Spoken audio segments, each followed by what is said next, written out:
Yes, another consecration build.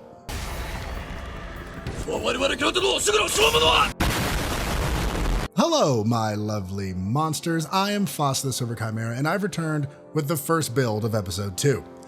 Make some ice to break some ice. Let's get to it. Part 1, the weapon. We're using the brand new exotic stasis grenade launcher, Alethonym. I hope I'm saying that right. This comes with the perks, Harvester Spike. This weapon fires a Harvester Spike projectile. Dealing final blows to this weapon creates a single vestige of the target's location. Impaling more powerful combatants with the projectile creates a steady stream of vestiges from the target. Vestigial Alchemy. This weapon gains energy when you pick up vestiges and allows you to create ammo at the projectile's impact point for you and your allies. Special ammo mode unlocks at 50% energy, while heavy ammo mode unlocks at 100% energy. Now, the catalyst isn't available at the time of this upload, but when it comes out, we'll get one for all. Hitting 3 targets increases damage for a moderate duration. And this little thingy is already a monster, so that's pretty exciting. Part 2, the armor. We're using the new Titan Legs Blastwave Striders. These comes with the perk, Blastwave Striders. Gain resistance to your explosives. Defeat targets to charge this armor. Once charged, slide or deal explosive self-damage to rocket jump backward and blast deadly shrapnel projectiles that spawn stasis crystals on impact. Charged rocket jumps grant frost armor. I love these things. Shooting ice shrapnel out of your legs and spreading stasis crystals like a shotgun blast is just fun. Now, let's crank it up a notch, shall we? Part 3, class and mods. We're on Prismatic, and for our super, we're using Glacial Quake for build synergy.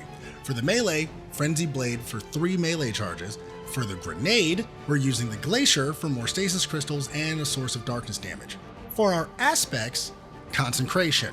While sliding, activate your charged melee ability to launch a wave of solar energy forward, damaging and scorching targets in front of you as you leap into the air.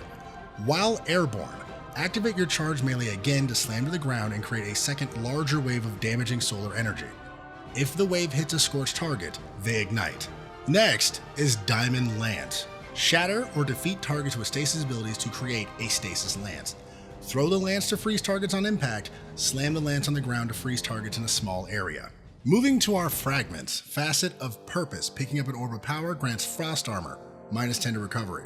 Facet of Balance, rapidly defeating targets with light damage grants melee energy, rapidly defeating targets with darkness damage grants grenade energy. Facet of Awakening, rapidly defeating targets with light or darkness damage, or super final blows generates an elemental pickup of the matching damage type, +10 to resilience. Facet of Courage, your arc, solar, and void abilities deal increased damage to targets afflicted with darkness debuffs, +10 to discipline. Facet of Dawn, powered melee hits against targets make you radiant. Powered melee final blows make you and nearby allies radiant, -10 to strength.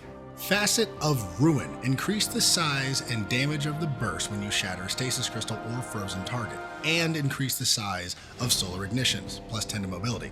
With this setup, we're able to get frost armor, get our abilities back faster, make a ton of fire sprites and stasis shards for more ability energy, increase the damage of our consecration, tap into radiant for the damage increase, and buff our crystals and ignitions. And because we're using the exotic legs, every time the meter is filled, slide to shoot shards, then detonate them with consecration. It's nasty. Moving to our artifact mods. Overload Breach Loaded GL to synergize with our exotic. One with Frost, since we'll have frost armor up most of the time. Wind Chill and Crystalline Converter for more stasis synergies, especially if you boost the effect with the tonics. Hail the Storm for a way to add slow into the build and more damage again if you boost it. Concussive Reload for a weakening effect. And I haven't unlocked the last 2 mod slots yet, but I would put my money on Brain Freeze for more slowing and kinetic impacts if you're using a heavy GL too. And I mean, why the hell not? You can make heavy ammo whenever you want. But as always, use whatever fits your playstyle and the content that you're running. I liked using the scout rifle from last episode and the wave frame grenade launcher from Neomuna. They work really well with this build, but feel free to tell me what weapons you'd use for this build in the comments below. Moving to the armor mods. On the head, hands-on for super energy and whatever siphon mod fits. On the arms, heavy-handed for more orbs, momentum transfer, and impact induction for energy. On the chest, 2 charged up mods for more armor charges. On the legs, elemental charge for all the pickups that we're making, stasis surge to buff our GL, and absolution for more ability energy. Finally, On the class item, time dilation to extend our damage buff, and the duo of outreach and bomber for a tad more ability energy. This build feels incredible. It has crowd control and damage. Use the icy mountaintop to kill adds, weaken the big boys, and make lances and ammo. Then, when your legs are charged up, slide and slam to nuke everything with a pulse, then rinse and repeat. But now, part 4, the fashion. This is the outfit, and I dig it. The legs have this really interesting metal look on the top half of them, and they also have stasis shards sticking out of the side of them, so I wanted to kind of stay in that aesthetic. So I used the Unyielding Favor gauntlets and the Athemic Invocation plate to give it more blue crystals and match the metal on the legs. Then I used the Radiant Breaker Helm to give it some of that fire, since that's a big part of the build. I also went with the Wolf Kiss mark to give it more of a knightly look. Finally, I wrapped everything in the Ablaze shader to give it some motion and symbolize the unison of heat and cold. I think it's intimidating, powerful, and explosive. Kind of like the build if you think about it. So henceforth, this build will be known as Blast Spike. Your strategy is to charge the enemy head on, and in an instant, pierce your enemies with a violent storm of shrapnel and ice. Then, with a single strike of your hammer, blow them away. So, that's the build. Tell me, did you like the loadout?